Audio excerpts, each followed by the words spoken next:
गीता में अर्जुन को स्वयं भगवान कह रहे हैं कि उस परमेश्वर की शरण में जा, उसके लिए उन संतों के पास जा जो तत्वदर्शी हो।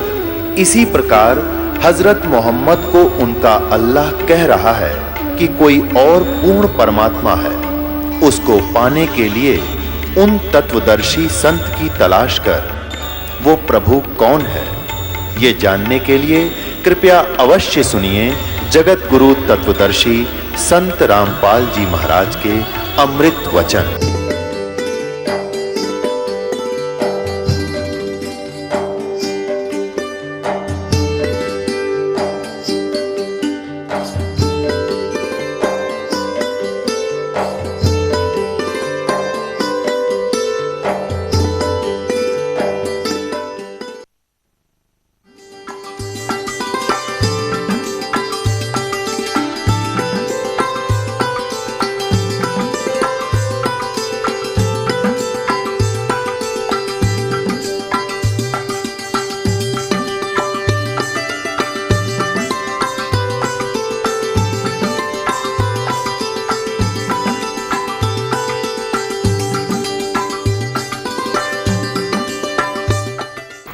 परम पिता परमात्मा पूर्ण ब्रह्म परम अक्षर पुरुष सारी सृष्टि के रचनहार कुल मालिक परमेश्वर कबीर साहिब की असीम रज़ात है।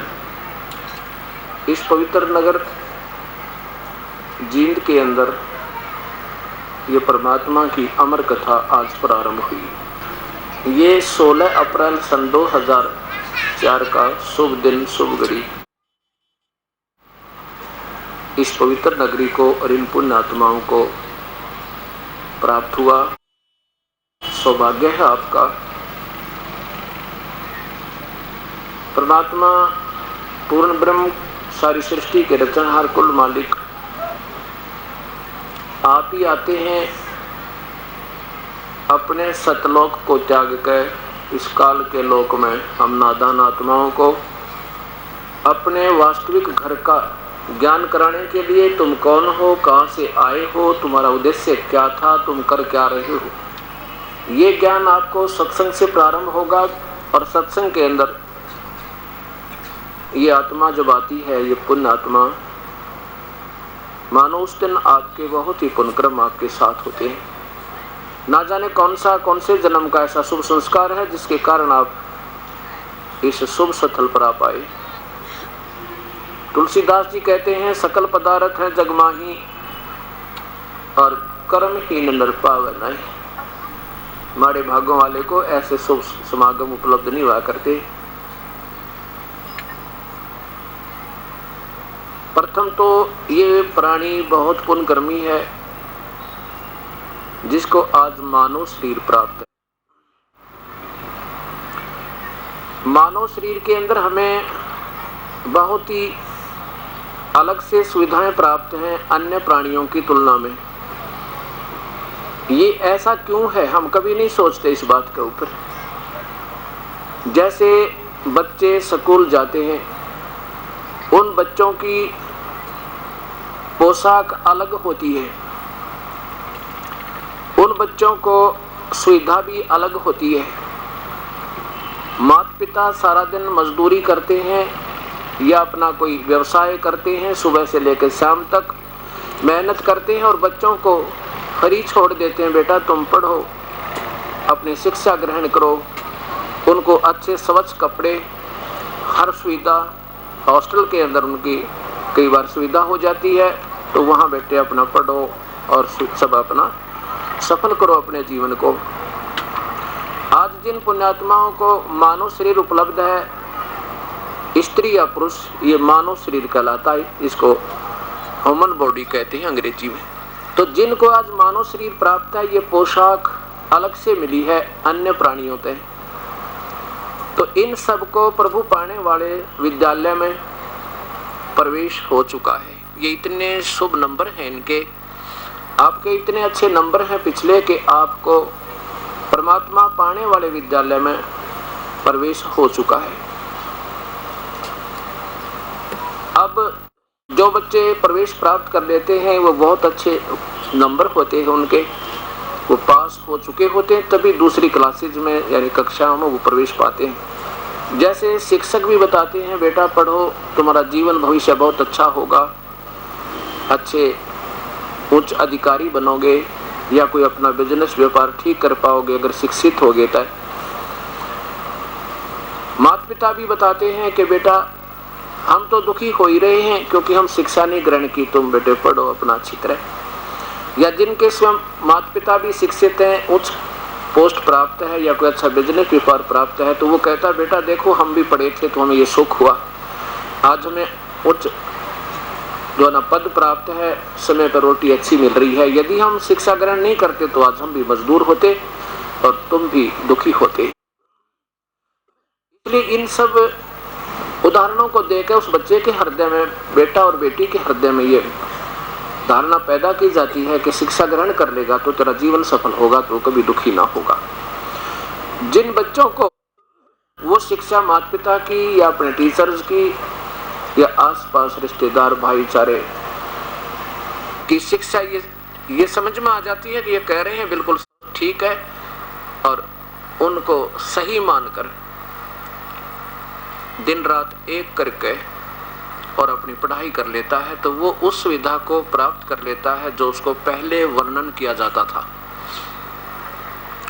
और जो बच्चा उन शिक्षाओं को कानों पर टाल दे, नहीं सुने और उसके विपरीत करे, शिक्षा ग्रहण करे नहीं, कभी सिनेमा देखा, कभी स्कूल का पीछे बैठ कर रोटी खाकर वापस आ जाए, तो वो बच्चा आखिर में क्या होगा, फिर कष्ट उठाएगा।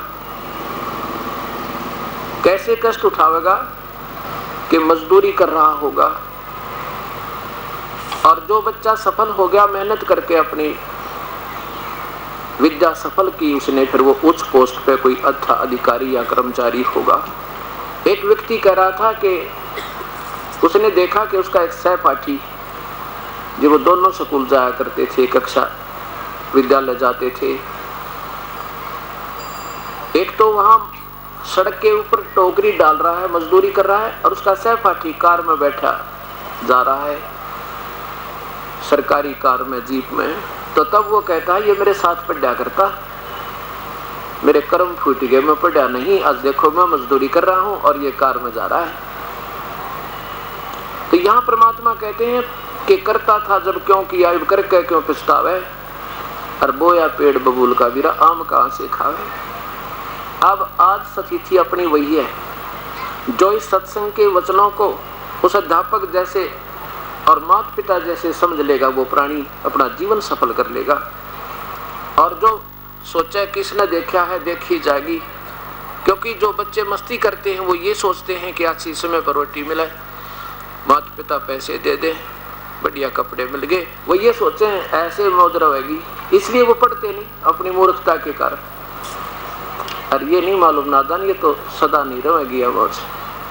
ऐसे ही जिनको आज समय पर रोटी मिल रही है, अच्छी कोई पोस्ट प्राप्त है या जिसका अच्छा बिजनेस है, समय पर टूक मिल रही है, अब वो सोचा है आगे भी ऐसी मौज बनेगी, यह भूल लेकर डूबा इस प्राणी को, आगे नहीं मौज बनेगी, आगे तो उनकी मौज बनेगी जो इसी गर्मी में और अपने सह परिवार सत्संग में आएंगे और परमात्मा के वचन सुनेंगे, फिर उन पर विचार करेंगे, भविष्य में उनकी ही मौज होगी।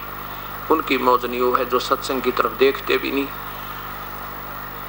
अब देखो, कोई भी ज्ञान है, चाहे अच्छा है या बुरा है, वो किसी संगत से ज्ञान होता है। कुसंगत में पढ़ने से ये प्राणी शराबी कबाबी बन जाता है, चोर बन जाता है, एक दिन नहीं बन जाता, उसमें समय लगता है। जैसे कोई शराब पी रहा है, छोटा सा बच्चा 10-12 वर्ष का उनके पास बैठने लग जाए, तो उसको धीरे धीरे वो प्रैक्टिस कराया करें।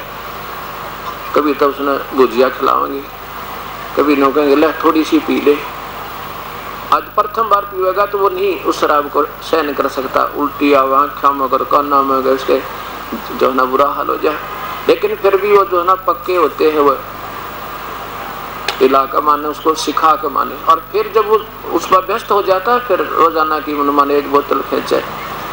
अब इसी प्रकार जब सत्संग में आओगे तो एक दिन में ठीक है ना भी आपको अच्छा लगे सत्संग, कोई बात नहीं, पर आते ही रहिए, हम भी ऐसे ही करेंगे आपके साथ। फिर धीरे धीरे आते रहना और एक दिन इतने अभ्यस्त हो जाओगे कि आप मेरे ख्याल में 100 किलोमीटर जाकर सत्संग को सुनोगे। ऐसा क्यों होगा? तुलसी पिछले पाप से हरि चर्चा न भावे, जैसे जवर के वेगते भाई भूख विदा हो जावे। जैसे बीमार आदमी को बुखार हो जाए और बुखार हो जाता है तो उसको वो स्वादिष्ट भोजन जो प्रतिदिन खाया करता था कड़वा लगे कुनीन के साथ। मनुखा दाख, घर वाले कहते हैं ले बेटा मनुखा दाख खा थोड़ी सी। वो कहता मुझे नहीं अच्छी लगती, रख दो एक तरफ, मैं नहीं खा सकता, उल्टी आने को हो जाती है। एक ग्रास नहीं खा पा रहा वो रोटी का। कारण क्या है? कहते हैं उसके बीमार ने उसके शरीर की व्यवस्था बिगाड़ दी, जिसके कारण उसको स्वादिष्ट भोजन भी आज कड़वा लग रहा है, अस्वादिष्ट लग रहा है। अब जो प्राणी सत्संग में नहीं आते हैं तो उनको ये बात अच्छी नहीं लगती। सत्संग के विचार जिनको अच्छे नहीं लगते तो वो समझो उनके ऊपर पाप कर्मों का दबाव है और जिसके कारण उनके अंतःकरण में कमजोरी आ चुकी है, मलिनता आ गई, और जिसके कारण ये परमात्मा की मनुखादाख, प्रभु की चर्चा रूपी मनुखादाख भी उनको कड़वी लगती है। तो समझो उनके ऊपर वो पाप कर्मों का दबाव है। जैसे वो बीमार अगर खाना ना खावे, समझो कुछ दिन का मेहमान है, उसके लिए उसको क्या करना होगा कि जैसे टैबलेट्स होती हैं, कुनीन है या कड़वे कैप्सूल है, इंजेक्शन है, कड़वी दवाई है, पीने के सिरप है, वो उसने पीने पड़ेंगे, चाहे रुचिकर लगे चाहे अरुचिकर। और उस कड़वी दवाइयों को खा गया तो वो स्वस्थ हो जाएगा और उसकी जान बचेगी। इसी प्रकार यदि आप सत्संग आते रहे और ये ना अच्छे लगे तो भी बैठे बैठे सुनते ही रहना, और ये आपके कान के माध्यम से जैसे सिरिंज के द्वारा बॉडी में दवाई जो है ना मेडिसिन प्रवेश की जाती है, ऐसे चली जाएगी और फिर ये अपनी क्रिया करेगी, क्योंकि ये परमात्मा के वचन है और ये आत्मा को अपने साथ खींचते हैं। और जितना भी आपका जैसे बीमार आदमी होता है बुखार उतरता चला जाएगा, जितना बुखार कम होगा उतनी ही एक आध ग्रास वो रोटी खाने लग जाएगा। ठीक इसी प्रकार आप सत्संग में आते रहिए, ना अच्छा लगे तो भी आते रहिए, और फिर देखना आपको यही अच्छा लगेगा, फिर और अच्छी कोई चीज लगेगी, क्योंकि हम भूल गए उस वस्तु को जिसकी हमें बचपन से मिलना चाहिए था, युगों से तलाश थी और वो हमें नहीं मिल पाई। अब सत्संग के अंदर प्राणी चाहे कोई जानबूझ के आवे चाहे अनजानपने में आ जा, सत्संग ने अपना असर करना ही होता है। जैसे अग्नि पर हाथ चाहे कोई जान कर रख दे और चाहे अनजानपने पर रखा जा, अग्नि अपना स्वभाव रखती है, अर्थात वो अपना इफेक्ट दिखाती है, अपना प्रभाव दिखाओगी। इसी प्रकार सत्संग के अंदर जो पुण्यात्मा एक बार आ गई, क्योंकि सत्संग में वही आओगा पुण्यात्मा होंगे। और चाहे बेशक आज आम समाज की दृष्टि से वो कितना ही हमने गिरा हुआ व्यक्ति नजर आता हो, जैसे कोई शराब पीवे और बर्बाद कर लिया परिवार, आप भी बर्बाद हुआ बैठा है, साथ में परिवार में अशांति, और वो सत्संग में आ जाए वो प्यारी आत्मा, वो पुण्यात्मा होगी जो सत्संग में आ गई तय, और सत्संग में आएगा तो उस पर असर भी होगा। और चाहे कोई चोरी भी करता है, चाहे कोई डाके भी डालता है, अगर सत्संग में आ गया तो उस प्यारी आत्मा वो पुण्य आत्मा होगी अगर सत्संग में आ गया था। और सत्संग में आने के बाद तो उसके भाग उदय हो जाएंगे, क्योंकि अनजानपने में जो गलतियां की जाती हैं जब ज्ञान होने पर वो प्राणी नहीं करता। जैसे अनजानपने में छोटा सा बच्चा सर्प न पकड़ ले, वो 10 बेचक लो पर उसको डर कती नहीं। और चाहे बिजली के नंगे तार को छू लेगा, क्योंकि उसको डर नहीं, ज्ञान नहीं तो डर नहीं। ज्ञान होगा तो डर होगा, जब वो बड़ा हो जाएगा समझदार हो जाएगा तो उसको डर लगेगा, और कोई कह देगा ना देखना सामने तार पड़ा है, एकदम दूर हो जाएगा। चाहे वो कहीं से क्रैक भी ना हो तो भी डर लगेगा, क्योंकि वो इतना सियाना हो गया कि हो सके बिजली बड़ी खतरनाक वस्तु है और कहीं क्रैक ना हो। और सियाना होने के बाद कोई कह देगा सर्प है, ना होगा तो भी एकदम जंप करेगा, इधर उधर देखेगा कहाँ वो ऐसा भयंकर जानवर। तो ऐसे जब हम सत्संग में आएंगे तो हमें पता चलेगा कि मनुष्य जीवन ऐसे बर्बाद करने का नहीं है जैसे हम खो रहे थे। और ये बीड़ी शराब मांस तम्बाकू कभी छूना भी नहीं चाहिए था, जिसको हम एक शौक बना लिया। अनजानपने में ये गलतियां हम करें, और ज्ञान होगा तो छूट जाएगी। आज 90% अशांति का कारण, 90% अशांति का कारण आज ये सत्संग की कमी, और जिसके कारण ये प्राणी कोई शराब पी रहा है, कोई मांस खा रहा है, कोई रिश्वत करे, कोई लेवे, कोई चोरी करे। अब देखो, जो रिश्वत लेकर के अपने बच्चों की परवरिश करते हैं, एक समय ऐसा होगा उसको अपने परिवार को जहर देने की आवश्यकता नहीं पड़ेगी। और जो शराब पीते हैं, मांस खाते हैं, चोरी करते हैं, ये परिवार बिल्कुल बर्बाद हो जाएंगे। ये कारण क्या है कि ऐसी कुरीति क्यों समाज में प्रवेश होगी? इसका अभाव सत्संग रहा। और सत्संग, अब ये भी नहीं कह सकते कि आज के युग में सत्संग की कमी है। संतों की कमी नहीं, श्रोताओं की कमी नहीं। जहां पर देखे कई लाखों की संख्या में श्रोता चले जाते हैं और उनमें विकार जो के तो घर किए हुए हैं, शराब भी पी जाते हैं, गुट्टी भी लगा जाए, बीड़ी भी पी रहे उनके उपदेशी, और आम व्यक्ति से भी गिरा हुआ व्यवहार उन महापुरुष, उन संत, उन भक्तों का जो उपदेशी बने फिरे। इसका कारण क्या है? जब हमें सत्संग प्राप्त होगा फिर ये बुराई नहीं रह सकती, गारंटीड बात है। हमें सत्संग नहीं मिला। अब एक स्थान पर ये दास सत्संग करा था, वहां एक व्यक्ति ने एक पत्र दान पात्र में डाला। उसने क्या लिखा था पत्र में कि मैं एक चोर था, मेरी पत्नी 2 बच्चों को छोड़कर चली गई, और उसके बाद मैंने सोचा भी मैं और तो कोई काम कर नहीं सकता, कुछ दमेक सी की शिकायत थी, चोरी करने लग गया। और 8 वर्ष से एक बहुत बड़े संत का नाम लिख रखा है, जिसकी आज करोड़ों की संख्या में शिष्य हैं। 8 वर्ष से उसका नाम भी ले रखा था। उसके उपरांत वह मेरी औरत बाजगी, फिर मैं चोरी करने लग गया, और उसके बाद क्या हुआ कि मेरे दोनों बच्चे चूहों की गोली खाकर, दवाई खाकर मर गए, पाछे थे। आज भी मैं चोरी करके लाया था और सोचा सत्संग सुनाऊं। उसका पत्र सुन लेता, आंखों में तो पानी पड़ा है। कहने लगा, जी मैं जो का तो जो पैसे लाया था चोरी करके, जितने भी पैसे थे वो जो के तो दान पात्र में डाल रहा हूं, और आपका उपदेश भी ले लिया है, पर नाम पता नहीं लिखा उसने। मैं कोई बात ना, धन है तेरे माता पिता ने।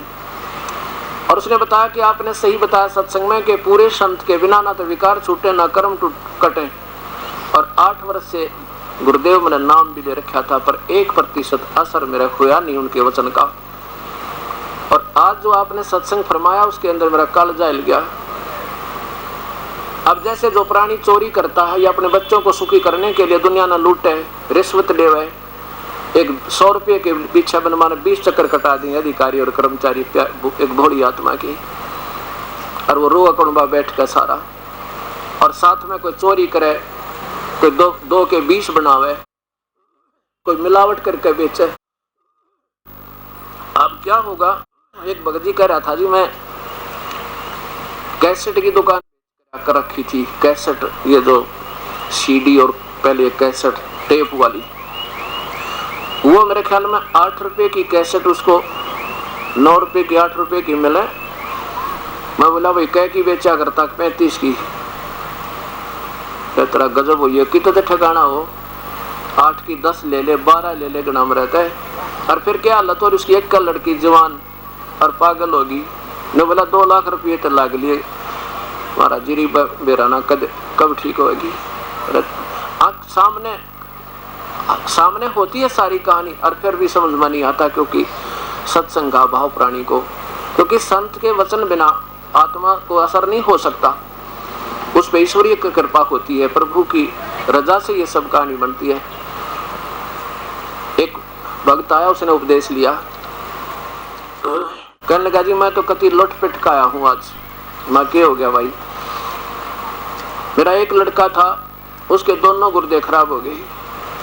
पहले तो वैसे डॉक्टरों का, देसी पैदा का, फिर शाना का, फिर इनका झाड़े लवाण वाला कर, ऋषिकेश वाला कर, ना जाने कहाँ कहाँ गई, चारों धामों पे। और जब कति अंत आ लिया, डॉक्टर बोले भाई अंत हो लिया इसका, दोनों गुर्दे खत्म है, गुर्दा लाओ और इसने जान बचाना चाहते। एक ही पुत्र ने बोला जी हमने ऐसे किसी से कह सुन के गुर्दा लिया, लाखों रुपये उसने लिए, रिश्तेदार था या कोई जान पहचान का था। 3.5 लाख रुपए आज से 15 साल पहले बताओ था। लड़का जब तक ठीक हो गया, 6 महीने के बाद एक्सीडेंट में मर गया। हे परमात्मा, फिर बताओ था अपनी कहानी ने। बोला जी मैं घना नीच आत्मा था, वर्णन करूं तो मैंने शर्म आवन, वो कर्म जो मैं करया करता। तो यहाँ अब सत्संग में आने से इन बातों का ज्ञान होता है कि हम क्या कर रहे हैं, क्या करने जा रहे हैं। परमात्मा का संविधान है कि न तो एक तिल आप ज्यादा ले सकते, ना एक तिल कम कर सकते। तुमने उस दरगाह का मैल नहीं देखा और धर्मराज के तिल तिल का लेखा। अब जो मान लीजिए कोई 2 पैसे इधर उधर करके बना भी लेगा, 1 लाख रुपए लूट लिए, 2 लूट लिए, एक बालक बीमार हो गया, 3 लाख गए। वो पैसे तो गए, परेशानी न्यारी, लड़का गया। और जो पाप कमाए थे वो जो कहते हैं अभी वो खत्म नहीं हुए। अभी एक दिन सोचा वो खत्म हो गए, वो तो अभी कुत्ता बनेगा, खाज लगेगी, कीड़े पड़ेंगे, वो तो बाकी रह रहे हैं।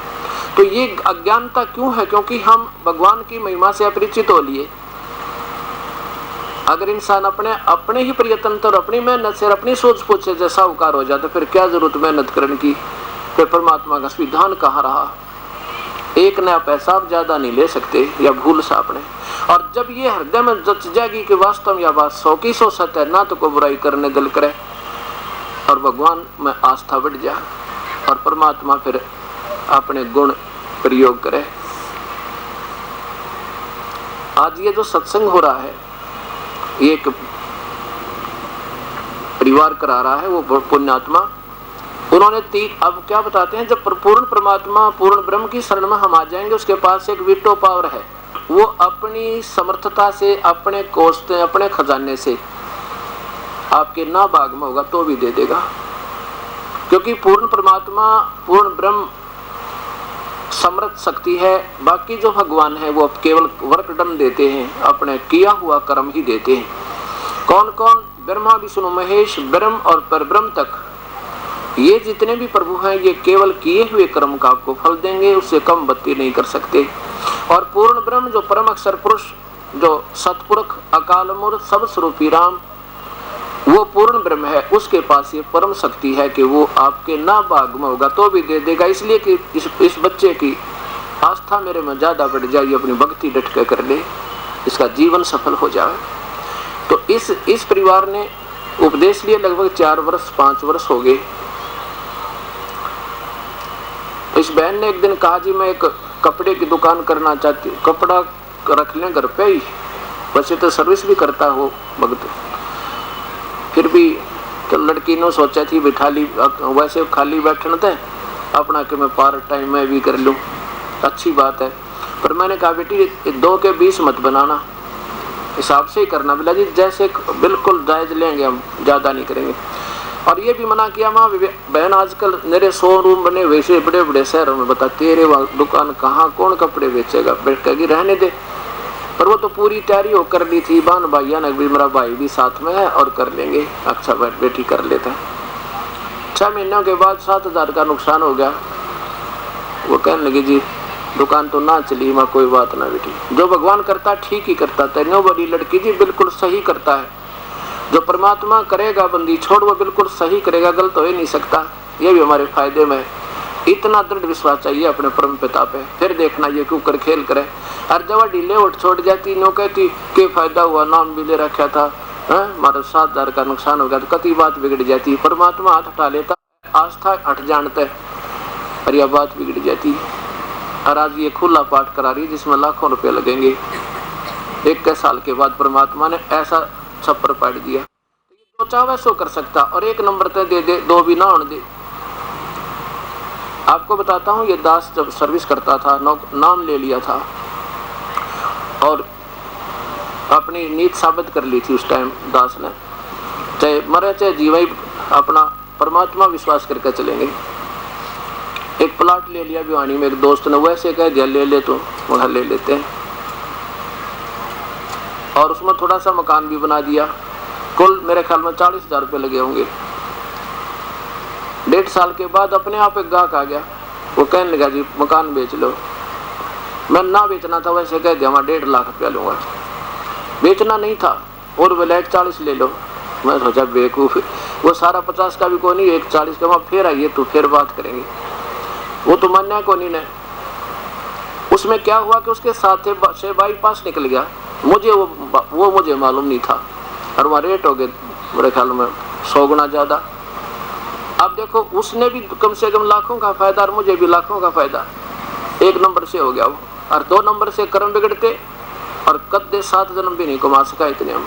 तो उस दिन के बाद ये भी हाथ जोड़ दिया परमेश्वर, या माया भी ना दियो, या भी ले डूबा इंसान ने, क्योंकि हम तो आपके लिए, आपके पाने के लिए निकले थे, ये भी ज्यादा ना देना।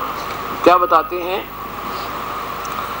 नौका में पानी बढ़े और घर में बढ़ जा दाम, फिर दोनों हाथ बगाइयो यही सियाणों काम। घर में दाम जब बढ़ेंगे तो 2 नंबर का काम करेगा, ना कति नहीं हो सकते, ना गुजारा मुश्किल चले। और घने हो जाए तो वो डबोएंगे, कुणबे में को बचावेगी, कोई घुटीला होगा, कोई कार ले लेगा, कितना एक्सीडेंट करके ठोक देगा, टांग तुड़ाई पड़ा रहेगा, 6 महीने उसके लाखों रुपये लगेंगे। तो इसलिए अपने उस परमेश्वर में श्रद्धा रखे और दान धर्म की तरफ नीत फालतू रखे, और जितना भी हम पुण्य विधिवत करेंगे, ऐसे नहीं अपनी मर्जी तक की दान कर दे, नहीं, पूरे संत के माध्यम से किया हुआ दान ही प्रतिफल देगा, ना तो कति नहीं दे। गीता जी में लिखा, कुपात्र को दिया हुआ पुण्य दान जो है लाभ के स्थान पर हानि करता है। गुरु बिन माला फेरते गुरु बिन देव दान, और गुरु बिन दोनों निष्फल हैं, चाहे पूछो वेद पुराण। गुरु भी पूरे हों, अधूरे नहीं। और पूरे और अधूरों का क्या ज्ञान हो, कैसे निर्णय हो, तो वो आपको इस 4 दिन के सत्संग में यही ज्ञान होगा कि पूरा संत कौन है, अधूरा कौन है, और वो परमात्मा कौन है जिसकी 4 वेद संकेत करेंगे उस परमेश्वर की भक्ति करो। पवित्र गीता जी संकेत करे कि वो परमात्मा कोई और है। अर्जुन, जो गीता बोलने वाला भगवान कहता है कि मैं समर्थ शक्ति नहीं हूँ, और मेरे और तेरे तो बहुत जन्म हो चुके हैं, जन्म और मृत्यु सदा होती रहेगी, हम अविनाशी नहीं है। वो परमात्मा कोई और है, उसकी भक्ति करने से ये जीव फिर जन्म मृत्यु रहित हो जाता है, उसका फिर कभी मृत्यु नहीं होता।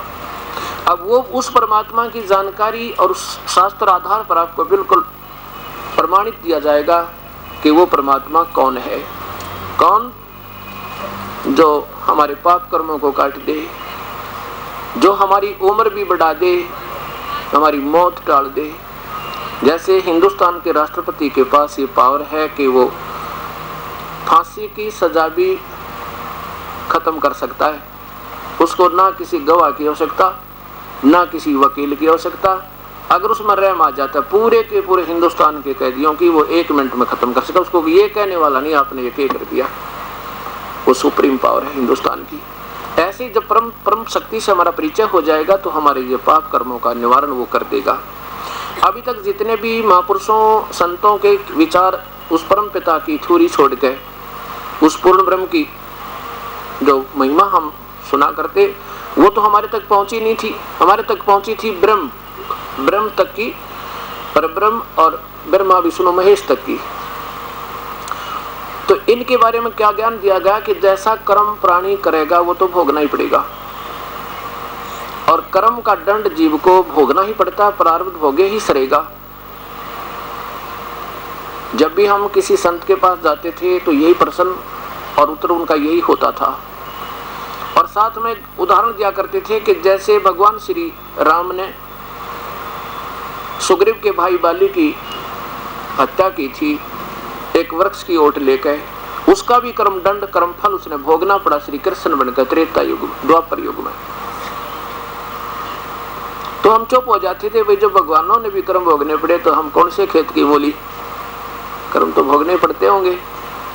अब जब हमें ये ज्ञान हुआ, सत्संग मिला, तब वो सत्संग नहीं था, क्योंकि सत्संग वो होता जो केवल शास्त्र आधार हो, बाकी तो लोक वेद होता। लोक वेद क्या होता? सुनी सुनाई कथाएं, सुना सुना ज्ञान, अपनी दंत कथाएं अपने हिसाब के बनाए हुए जो शास्त्र से ना मिलते हैं उनको लोक वेद कहते हैं। अब कबीर परमात्मा अपनी महिमा आप ही सुनाने के लिए आते हैं सतलोक को छोड़कर, और क्या बताते हैं कि पीछे लग गया जाऊं था मैं लोक वेद के साथ, रस्ते में सतगुरु मिले फिर दीपक दे दिया आज। पीछे लग गया जाऊं था, हमें समझाते हैं परमात्मा कि तुम ऐसे कर रहे हो। कैसे? कि पीछे लग गया जाऊं था मैं लोक वेद के साथ। लोक वेद क्या होता है? जैसे किसी क्षेत्र में दबन भौरी की पूजा, किसी क्षेत्र में भंडारे की मान, किसी क्षेत्र में किता शेख पाथरी वाली की, किसी का श्याम जी की, किसी का अठम की, किसी का छठ की, किसी का सातम की, और कोई हनुमान पुजारी और कोई श्री गणेश पुजारी, कोई माता के गुण गावे, कोई रामकृष्ण की जय बोलकर, और तीर्थ धामों पर जो है ना अपनी घूम कर मुक्ति चाहे। ये लोक वेद है जो अपनी पवित्र शास्त्र चारों वेदों से और पवित्र शास्त्र गीता जी से मेल नहीं खाता, वो लोक वेद है। वो दंत कथा है, वो सुना सुनाया ज्ञान है, और ऐसे जो करता है उसको कोई लाभ नहीं, यूजलेस, उसका जीवन व्यर्थ हो रहा है। अब क्या बताते हैं परमात्मा के पीछे लग गया जाऊं था मैं लोक वेद के साथ, रस्ते में सतगुरु मिले वो दीपक दे दिया हाथ। कौन सा दीपक दे दिया? सतज्ञान रूपी दीपक दे दिया जो हमारे पवित्र शास्त्रों में प्रमाण था। अब देखिएगा, सबसे पहले हम आपको दिखाते हैं पवित्र गीता जी। पवित्र चारों वेद और पवित्र गीता जी ये वो पुण्य शास्त्र हैं, ये वो पवित्र शास्त्र हैं। ये ना किसी धर्म से संबंधित, ना किसी जाति या किसी पंथ से संबंधित। ये उस समय रचे गए थे जब ना कोई हिंदू था, ना मुसलमान, सिख, ना ईसाई, केवल मानव मात्र का एकमात्र कल्याण का अगर शास्त्र है ब्रह्म तक की साधना का तो वेद और गीता। चारों वेद उर्फ गीता, चारों वेद उर्फ गीता जी, यानी चारों वेदों का सार, एक संक्षिप्त यानी गागर में सागर समझो, ये गीता जी है। और पूर्ण परमात्मा पूर्ण ब्रह्म की जानकारी के लिए हमें पूर्ण परमात्मा का शास्त्र जो कबीर सागर है, कबीर साहिब की वाणी है, वो एक नंबर का शास्त्र है पूर्ण परमात्मा का। और दूसरे नंबर पर ब्रह्म तक का एक नंबर के शास्त्र ये चारों वेद या गीता एक ही है, इनमें कोई अंतर नहीं, जरा सा भी। और पूर्ण परमात्मा कबीर परमेश्वर की वाणी, साथ में जिन्होंने उस परमेश्वर को पाया सतलोक में, सचखंड में, अकाल मूर्त को देखा, सतपुरुष को, सबल स्वरूपी राम को, परम अक्षर पुरुष को, उन महापुरुषों की वाणी जो उन्होंने आंखों देखा हाल लिखा उस परमेश्वर का। उनमें कौन कौन है? आदरणीय श्री धर्मदास जी, आदरणीय श्री दादूदास जी, आदरणीय श्री मुलुकदास जी, आदरणीय श्री गरीबदास जी, आदरणीय श्री रामानंद जी, आदरणीय श्री गुरु नानक देव जी। इन 6 महापुरुषों की वो वाणी है जो कबीर परमात्मा ने स्वयं आकर बताई थी कि वो परमात्मा कैसा है, उसका स्वरूप कैसा है, उसको पाने की विधि कैसी है, वो कौन मंत्र है, कौन नाम है, कौन जाप है जिससे वो सतपुरुष के दर्शन हो जो सतलोक जा सके। तो उनकी वाणी एक है जो कबीर साहिब से मिलती है, और उनके द्वारा दिया गया वर्णन भी यही है कि वो परमात्मा कैसा है जो सतपुरुष है। अभी तक जितने भी ये सतपुरुष सतलोक की महिमा गाने वाले पंथ, ये 3-4 पंथ हैं, विशेषकर तो राधा स्वामी पंथ ने ही इसका ठेका ले रखा है सतलोक का। और सतलोक के बारे में ABC ज्ञान नहीं, उनको आपके सामने प्रमाण देगा ये दास, आपको आप हैरान रह जाओगे इतने दुनिया पीछे कैसे लगी। क्योंकि हम तो देखो जिज्ञासु हैं, हम तो प्यासा है पानी के लिए। कोई कहेगा पूर्व में जाओ, भागा जाएगा, फिर कोई कहेगा पश्चिम में जाओ, वो सामने कूप है, वहाँ भी जाएगा, वहाँ भी नहीं मिल रहा, वो कहेगा आगे उधर कूप है तो वहाँ जाएगा। जब तक उसे जल नहीं मिलेगा वो भरमता रहेगा, और नहीं मिला तो बेचारा प्यासा मर जाएगा। तो आज तक वो भी ये बताते हैं कि परमात्मा की निराकार है, कोई आकार नहीं, केवल प्रकाश दिखाई देता है, केवल उसका शब्द धुन सुनना ही उसका रूप है, वो बस यही उसकी उपलब्धि है। और जबकि पवित्र चारों शास्त्रों धर्मों के पवित्र शास्त्र प्रमाण देते हैं। वो सतपुरुष पूर्ण परमात्मा जो है मनुष्य जैसा है और उसका नाम कबीर है और सतलोक में रहता है, मनुष्य जैसा है। उसका एक रोमकूप में करोड़ सूर्य मिला दे, करोड़ चंद्रमा मिला दे, ऐसा तेज भी कम पड़े, उनके 100 प्रकाशी शरीर है। और ये बताते हैं परमात्मा तो है ही नहीं, वो तो निराकार है। और केवल मनुष्य जो गुरुजी है ना, ये है वो भगवान। बस गुरुजी नीचे आकर आकार बन जाए, माँ के पेट में आका के, और वहाँ निराकार है। ये अधूरी छुरी। अभी आपको दिखाता हूँ सबसे पहले कि जो शास्त्र विधि को त्याग कर मनमानी पूजा करते हैं, वो ना तो उनको सिद्धि हो, ना परमगति हो, और ना ही उनको कोई सुख हो। और फिर दिखाता हूँ चारों पवित्र धर्मों में भगवान कैसा है, उसका स्वरूप कैसा है। और फिर इन महापुरुषों की थ्योरी देखना आप। अब ये क्या बताया करते कि ना तो कर्म कटे, ये भी यही कहते हैं कि प्रारब्ध भोगना ही पड़ेगा। अब मान लीजिए आपके पैर में कांटा लग गया और मेरे पास आओ, क्या दर्द हो रहा है, किस कारण से, मैं देखकर बताऊं भाई कांटा लग गया तुझे तो,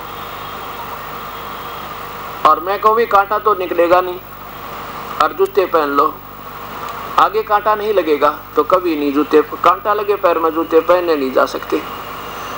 ये तो वो कह सकता जो अब बालक हो, एक 3 साल के बच्चे का कांटा लग जाए और 5 वर्ष के तो वो समाधान चाहे, तो वो यही बताओगा भाई कांटा तो निकले नहीं, ले जूते पहन ले। अब वो जूते बिना पहने जहाँ पहन के दिखाओ, पहनते पटक देगा, ठाका है और दर्द ज्यादा हो रहा है। तो ऐसे ये संतों के विचार हैं। ये आप भी बालक, हम तो अनजान थे, ये हमें इस सोच पर सोच दिए वे पाप तक कटे नहीं, प्रारब्ध तो भोगना ही पड़ेगा, आगे भक्ति कर लो, अब भविष्य तुम्हारा अच्छा हो जाएगा। देखो जिसके ऊपर इतनी भयंकर कोई कर्म की मार आई हुई है, जिसके कारण वो परेशान है, किसी भी कारण से हो सके, जब तक वो परेशानी दूर नहीं होगी तो भक्ति में रुचि बढ़ नहीं सकती।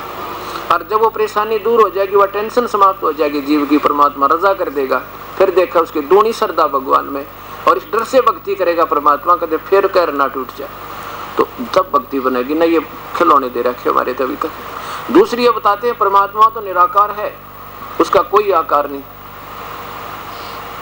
अब सबसे पहले आपको परमात्मा आकार है या साकार है, कौन है, वो कौन है जिसकी भक्ति करने से जीव छुटकारा होगा, ये प्रमाण आज के सत्संग में रहेगा।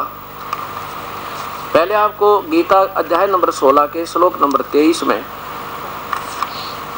आपको दिखाते हैं कि खुद भगवान जो गीता बोलने वाला प्रभु है वो कहता है कि अर्जुन जो शास्त्र विधि को त्याग कर मनमानी पूजा करते हैं। शास्त्र विधि क्या है, क्योंकि गीता जो बोली जा रही है गीता जी, और वेदों की तरफ संकेत है। वेद चारों पवित्र वेद जो है ये केवल एकमात्र ब्रह्म तक की साधना का और पूर्ण परमात्मा के ज्ञान का एक अनमोल स्रोत है, अथाह स्रोत है। देखिएगा इसमें गीता जी को बोल कौन रहा है, आप चारों दिन सुनना सत्संग प्रेम पूर्वक, आपको पता चलेगा हम कहाँ खड़े थे, हमें क्या बताई गई थी आज तक। पवित्र गीता जी अध्याय नंबर 16 का और श्लोक नंबर 23 और 24 देखिए। जो पुरुष शास्त्र विधि को त्याग कर मनमानी अपनी इच्छा से मनमाना आचरण करता है, वह न सिद्धि को प्राप्त होता है, न परमगति को, और न सुख कोई। और इन 3 चीजों के लिए परमात्मा की भक्ति करते हैं, ना तो सुख होए, ना को परम सिद्धि होए, और ना उसकी परम गति होए। फिर और क्या होगा, फिर तो पशु बनेंगे हम, 84 में जाएंगे। आगे देखो 24वें श्लोक में, इससे तेरे लिए कर्तव्य और अकर्तव्य कर्तव्य की अवस्था में शास्त्र ही प्रमाण है। ऐसा जानकर तू शास्त्र विधि को से नियत ही कर्म करने योग्य है, यानी जो शास्त्रों में प्रमाण है भाई वही कर, और करेगा तो देख तेरी कोई लाभ नहीं होगा। अब आज प्रसंग रहेगा कि परमात्मा वो कौन है, परमेश्वर, वो सतपुरुष पूर्ण ब्रह्म, और कैसा है वो सतपुरुष अकाल मूर्त। अकाल मूर्त का अर्थ होता है जिसका काल ना हो, मूर्त माने तस्वीर, वो स्वरूप। नाम तो देते हैं 3, अकाल मूर्त, सब स्वरूपी राम, सतपुरुष, और भगवान बताओ निराकार। अकाल मूर्त का अर्थ सीधा होता है जिसके जिस स्वरूप का कभी विनाश ना हुआ वो मनुष्य जैसा है और उसका कभी विनाश नहीं होता, वो अविनाशी। सतपुरुष माने अविनाशी परमात्मा, सत्य माने सदा रहने वाला जिसका विनाश ना हो, पुरुष माने प्रभु। और अकाल मूर्त शब्द स्वरूपी राम, शब्द अखंड होता है, अविनाशी है, वो परमात्मा ही शब्द है, शब्द स्वरूप है, अर्थात वही अविनाशी है, अविनाशी रूप है, उसका कभी विनाश नहीं होता, इसलिए उसको अविनाशी कहते हैं। अब सबसे पहले आपको दिखाते हैं पवित्र बाइबल। पवित्र बाइबल ये ईसाई और मुसलमान धर्म दोनों को मान्य है और पवित्र बाइबल का 40% लगभग 40% विवरण इन चारों कुरानों में आता है। पवित्र बाइबल से लेकर आपको कुरान शरीफ और पवित्र चारों वेदों में और पवित्र गुरु ग्रंथ साहिब के अंदर परमात्मा बताया जाएगा, वो साकार है व निराकार।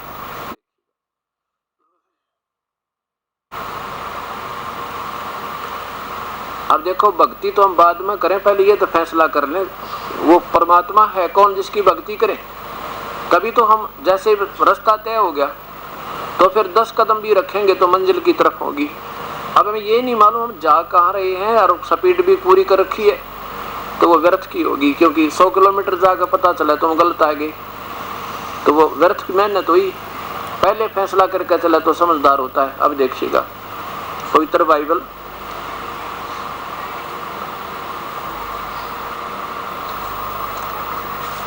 ये कहाँ से प्रकाशित है। पवित्र शास्त्र बाइबल लिबरेट इंडिया बाइबल लिटरेचर 67 बरकार रोड किलपिक मद्रास दुर्वास, ये आपके सामने है। और इसमें बिल्कुल स्टार्ट में क्या है, उत्पत्ति के अंदर विश्व की सृष्टि। इसमें 6 दिन में सृष्टि रची परमात्मा ने, 7वें दिन तख्त पर जा विराजा।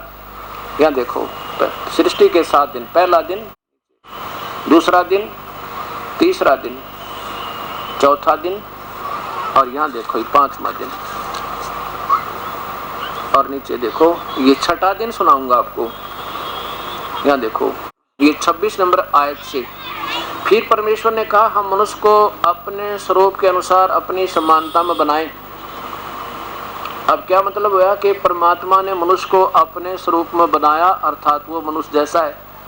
आगे देखो, तब परमेश्वर ने मनुष्य को अपने स्वरूप के अनुसार उत्पन्न किया, अपने ही स्वरूप के अनुसार परमेश्वर ने उसको उत्पन्न किया, नर और नारी करके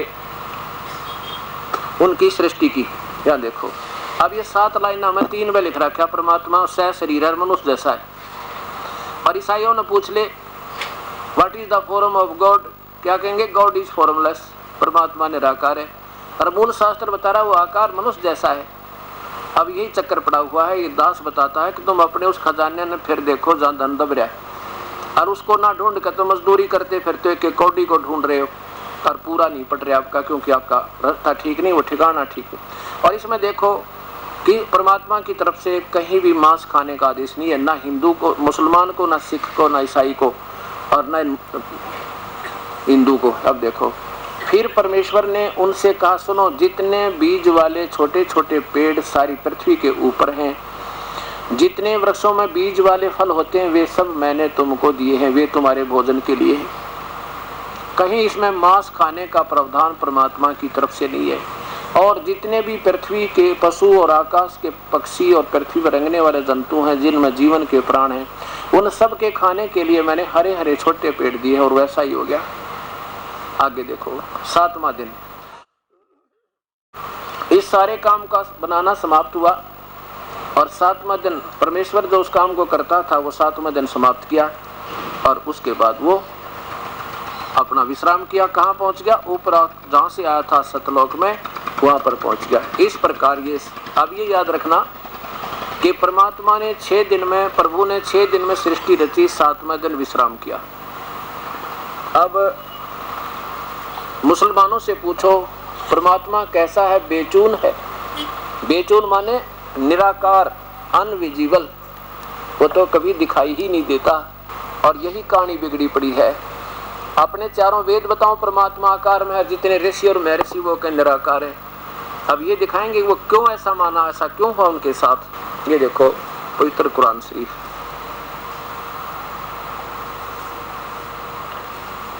यह वह इलामी किताब है जिसमें कोई संदेह की गुंजाइश नहीं। कुरान शरीफ शेरवानी संस्करण, लखनऊ किताबघर, मौसम बाग, सीतापुर रोड, लखनऊ, यहाँ से ये प्रकाशित है, छपी है।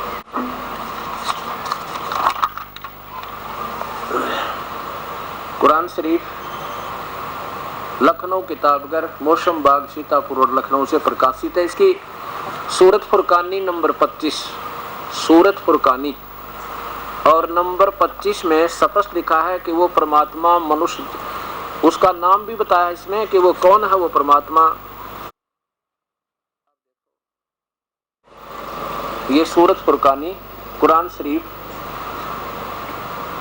और सूरत फुरकानी 25, ये पूरा जो का तो विवरण है। जो उस कुरान, पवित्र कुरान शरीफ के पृष्ठ में अरबी भाषा है और ये उर्दू इसकी लिपि है। यहाँ देवनागरी लिपि में अरबी भाषा को भी टीका किया इस महापुरुष ने, लिखा है। नीचे देखो इस 52वीं आयत में क्या लिखा है, ये देखो इधर, फला तुतियल काफरीन व जाहिदुम बिही जिहादन कबीरन।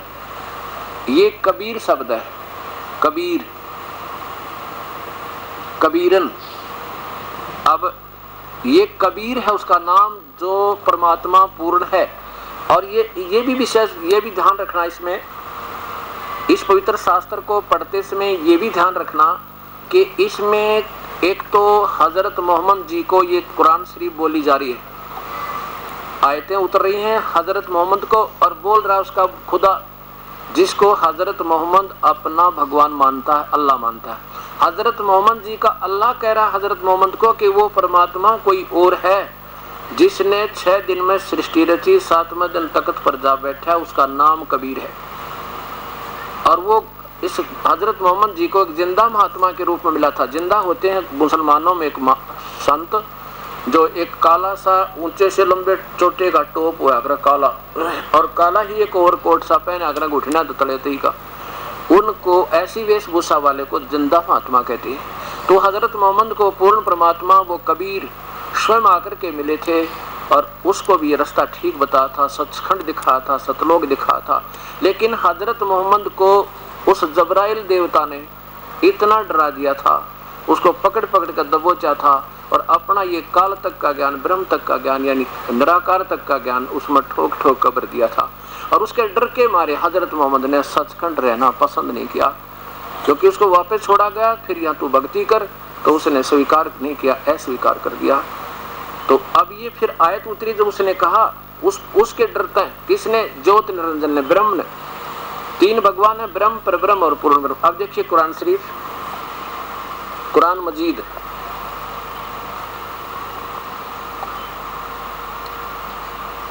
इसमें कबीरन शब्द लिखा है, इसमें कबीरा है, क्योंकि हिंदी जैसे आसमान बोलते हैं हम आसमान, और स्थान बोल देते हैं स्थान, हट जाता है, लिखा जाता है स्थान बोलते हैं स्थान, स्थान भी लिखते थे पहले और अब स्थान भी लिखने लगे।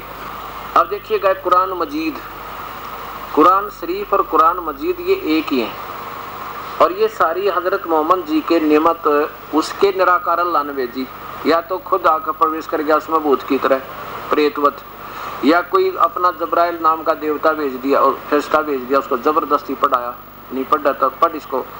अब देखिए ये कुरान मजीद, इसका जो अनुवाद करने वाले हैं फतेह मोहम्मद खान साहब जालंधरी, प्रकाशक है Mohammad and company, Bombay 59, sale agent फ्रीड बुक डिपो दिल्ली 6।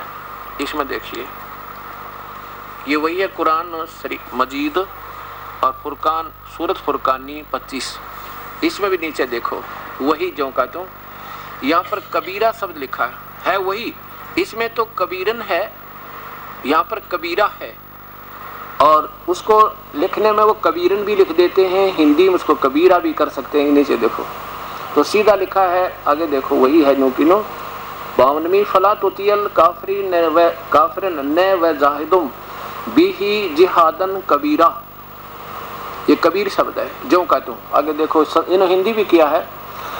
अब देखो तो तुम काफिरों का कहा न मानो, उनसे इस कुरान के हुक्म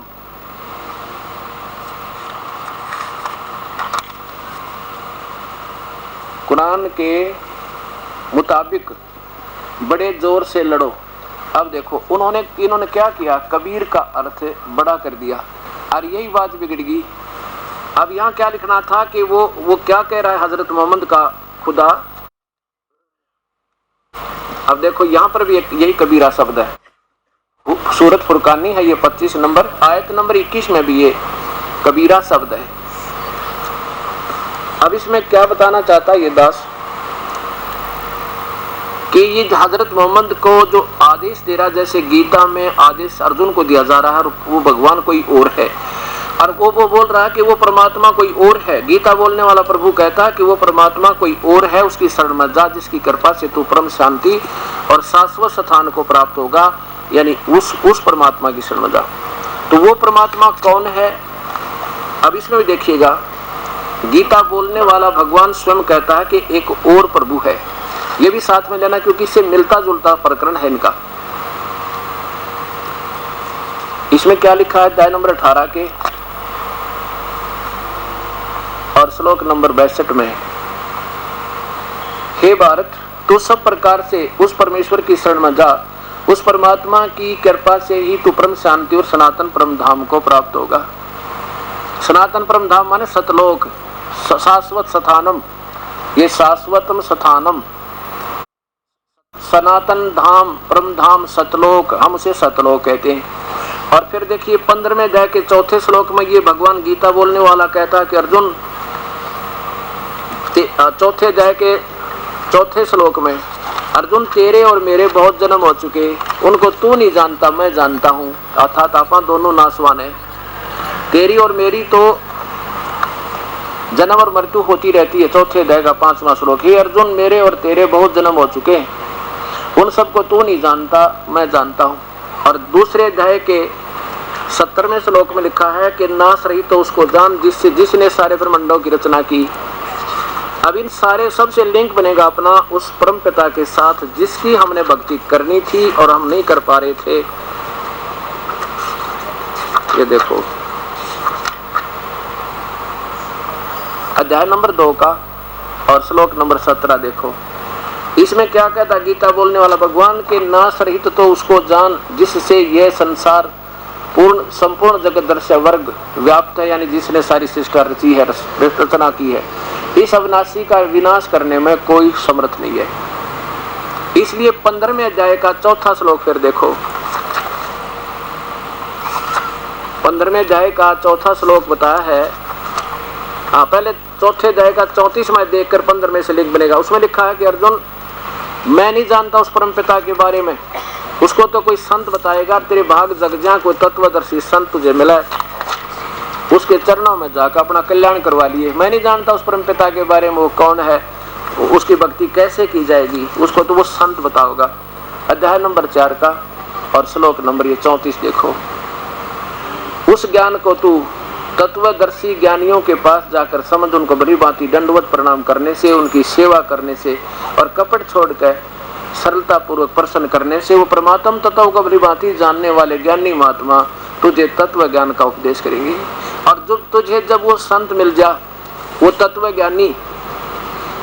ज्ञानी कैसा होगा कि सारे ब्रह्मांडों के जकर न्यारे न्यारे बता देगा, सारे ब्रह्मांडों के बारे में आपको जानकारी देगा कि ब्रह्म कौन है, परब्रह्म कौन है, पूर्ण ब्रह्म कौन है, तो उसको तत्वदर्शी समझना। अब देखो अध्याय नंबर 15 का श्लोक नंबर 4 देखो, क्या कहता गीता बोलने वाला भगवान कि उसके पश्चात उस परम पदरूप परमेश्वर को भली भांति खोजना चाहिए। जब तक परम संत मिल जा तो उस परमात्मा की, उस परम पदरूप परमेश्वर के भली भांति खोजना चाहिए, जिसमें गए हुए फिर लौट कर मनुष्य यानी साधक फिर लौटकर संसार में नहीं आते, यानी वो कभी जन्म मृत्यु को प्राप्त नहीं होते।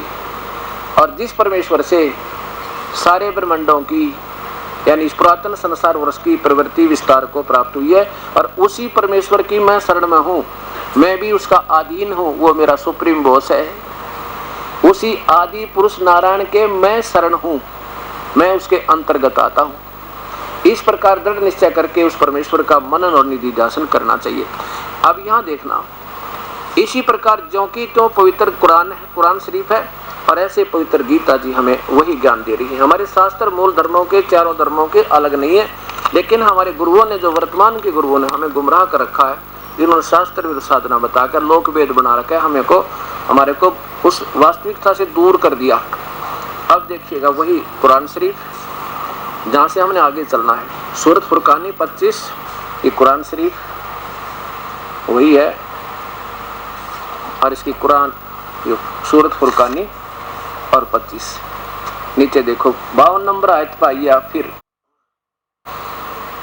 अब यहाँ देखिए उन्होंने सरलार्थ किया है, ये कबीरन लिख दिया उन्होंने, वहाँ कबीरा लिखा है, एक ही बात है, कबीर कहो चाहे कबीरा कहो चाहे कबीरन कहो। यहाँ देखो 52वीं आयत, ए पैगंबर, हजरत मोहम्मद को ये कुरान शरीफ बोलने वाला भगवान उसका खुदा बोल रहा है, अल्लाह बेचून निराकार, जिसको वह निराकार मानते हैं, तुम काफिरों का कहा न मानना। काफिर किसे कहते हैं? ये काफिर की परिभाषा दी है कि जो आन देवी देवताओं को पूजा एक परमात्मा न छोड़ के वो काफिर कहलाती है। इनका ये भाव है कि काफिर तो कबीर परमात्मा को कबीर नहीं मानेंगे, ऐसा कहना इसका कुरान का। अब इसका वास्तविक अर्थ क्या बनता है कि हजरत मोहम्मद का भगवान अल्लाह कहता है मोहम्मद जी को कि ए पैगंबर, तू उस जो मैं कह रहा हूँ ना, इन बातों पर विश्वास करना, इन कुरान की दलीलों पर विश्वास रखना, और इन काफिरों की बात मत मानना जो कहेंगे कबीर परमात्मा नहीं है, और उनके साथ तू संघर्ष करना कबीर के नाम पे। कबीर के लिए तू संघर्ष करना, लड़ाई नहीं करना। संघर्ष क्या होता है कि एक कहता है कि मैं तो नहीं मानता कबीर परमात्मा है, लेकिन आपने भी नहीं मानना उनकी, क्योंकि आप इसको आधार मानकर ये मत मानना कि वो ठीक करे। इसका ये अर्थ बनता है, और ये वही है वो कबीर परमात्मा जिसने 6 दिन में सृष्टि रची, 7वें दिन तख्त पर जा विराजा। अब ये प्रमाण इसके साथ इसमें आएगा आपको,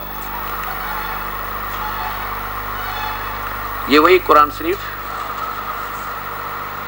और ये सूरत फुरकानी 25, ये हिंदी देखना। तो ए पैगंबर, तुम काफिरों का कहा न मानना, और इस कुरान शरीफ की कुरान की दलीलों से उस कबीर के लिए संघर्ष करना, बस बड़ा जोर नहीं, संघर्ष करना। जिहादन कबीरन, ये देखो इधर, जिहादन कबीरन, उस कबीर के लिए जिहाद करना, संघर्ष करना। जिहाद माने संघर्ष। आगे देखो अब 53 में क्या कहा है कि ये वो परमात्मा है जिसने 6 दिन में सृष्टि रची, 7वें दिन तख्त पर जा विराजा। अब यहाँ देखो 53 में, पहले संस्कृत, ये उर्दू देखो, ये इनकी लिपि, ये देखो इधर, इसमें क्या लिखा है। अब 59 तक दिखाएंगे आपको। यहाँ 58 में इवादही खबीरा, यो मिसप्रिंट हो गया, यो कबीरा है। इवादही कबीरा, इबादत माने पूजा, इबादत माने पूजा के योग्य वो परमात्मा कबीर है, जिसका नाम कबीर कहो कबीरा कहो, युग कबीरा। और यहाँ फिर बिही कबीरन, उस वो परमात्मा कबीर है, यो कबीरन लिख दिया, ये भी गलती से लिख गया, वो कबीरन है, ये मिसप्रिंट हुआ इनसे। तो अब ये 3 नाम इकट्ठे 4 बार लिखे इस आयत में, कबीर नाम। अब क्या 53 में लिखा है कि ये वो परमात्मा है, और ये वही है, ये कबीर वही है जिसने 2 दरियाओं को मिला चलाया, एक पानी मीठा प्यास बुझाने वाला और खारी कड़वा दोनों को एक आड़ और मजबूत रोक बना दिया। ये परमात्मा वो है जिसने पृथ्वी के अंदर कहीं मीठा कहीं खारा पानी भर दिया, किसी बढ़िया कलाकारी कर रखी है। और वही है जिसने पानी की बूंद से आदमी को पैदा किया, फिर उसे साहिब नसब यानी बेटा बेटी ससुराल वाला यानी दामाद वो बनाया। और तुम्हारा परदिगार हर चीज को करने में शक्तिमान है, यानी सर्वशक्तिमान है वो भगवान। गीता बोल या कुरान शरीफ बोलने वाला कोई और है, सुनाने वाला को कह रहा है कि वो परमात्मा 3 नंबर का वो कबीर है, कोई और है। वो सबका, वो सर्वशक्तिमान है, सब कुछ करने होता है। और अल्लाह के सिवा ऐसों को पूजते हैं जो न उनको नफा पहुंचा सकते न नुकसान, अर्थात ये देवता देवता पूजे है ना, पितर पुत्र सरासरुद, ये ना तो इनको फायदा दे सकते और ना इनको लाभ, ना ब्रह्मा विष्णु महेश और ब्रह्म पर ब्रह्म तक कोई भी लाभ हानि नहीं कर सकते, वो तो परमात्मा कोई और है। अल्लाह के सिवाय। हाँ, फिर है वो, और काफिर तो अपने परवरदिगार से पीठ दिए हुए हैं, मुंह मोड़ रहे हैं, अर्थात उसकी भक्ति नहीं करते और पूजा करते हैं। ए पैगंबर, हमने तुमको खुशखबरी सुनाने और अजाब से डराने के लिए भेजा है। ये भेजने वाला तो कोई और अल्लाह है, और तीसरे नंबर के और अल्लाह की तरफ ये संकेत कर रहा है। और अब देखो, इन लोगों से कहो कि मैं तुमसे उस अल्लाह के हुक्म पर कुछ मजदूरी नहीं मांगता, हाँ जो चाहे अपने परवरदिगार के लिए पहुंचने की राह इख्तियार कर ले। ए पैगंबर, 58 में देखना वो कबीर आया था। ए पैगंबर हजरत मोहम्मद, उस जिंदा जो तुझे जिंदा रूप में मिला था ना, इन चैतन्य अपनी सोच से, ये नहीं, ये सही है, वह उस जिंदा पर भरोसा रखो जो कभी मरने वाला नहीं है, अर्थात उसे कोई नहीं मार सकता, जैसे गीता जी के दूसरे अध्याय के 70वें श्लोक में अपना भी सुना था। और उसकी तारीफ, और तारीफ के साथ उसकी पाकी बयान करो, उसकी महिमा पवित्रता बयान करते रहो, और वो अपने बंदों के गुनाहों से यानी पाप कर्मों को काट देगा, वो खूब जानता है, खूब खबरदार है। 58। अब इसने ना यहाँ क्या कर दिया, काफी कर दिया, बड़ा उसका काफी, कबीरा का अर्थ काफी कर दिया, गोलमोल करते रहते हैं ये इनको, क्योंकि ये मानते निराकार है परमात्मा, अपनी थूरित है, इसलिए इस दृष्टिकोण से कुरान शरीफ का टीका कर दिया। कुरान शरीफ की मूल भाषा बिल्कुल ठीक बता रही है। वो अल्लाह जो है वो कबीर, खूब खबरदार, आपके गुनाहों से वो कबीर, ये लिखना था, वो कबीर अपने बंदों के गुनाहों से खूब खबरदार, कबीर लिख देते बस। आगे देखो, जिसने आसमानों और जमीन के बीच जो कुछ उनके बीच में है सबको 6 दिन में पैदा किया, फिर तख्त पर जा विराजा, वह अल्लाह बड़ा, वो अल्लाह कबीर, यहाँ कबीर लिख देते, वो अल्लाह कबीर, वो भगवान कबीर, वो साहेब कबीर, वो देव कबीर, वो परमेश्वर कबीर, वो अकाल मूर्त कबीर, यहाँ कबीर लिख देना था, सारा झंझट मिट जाता। अब लिखा जाएगा ये, आगे देखिए, रहमान है और उसकी खबर किसी बाखबर इल्म वाले से पूछ देखो, जैसे पवित्र गीता जी बता रही है कि मैं नहीं बता सकता अर्जुन, उसको तो तत्वदर्शी संतों के पास पूछ, उस परम पिता के बारे में मैं नहीं जानता। अर्जुन का तो ये कह रहा कि उसकी खबर, तो उसकी खबर किसी बाखबर माने तत्वदर्शी संत से पूछो, भाई मैं नहीं जानता।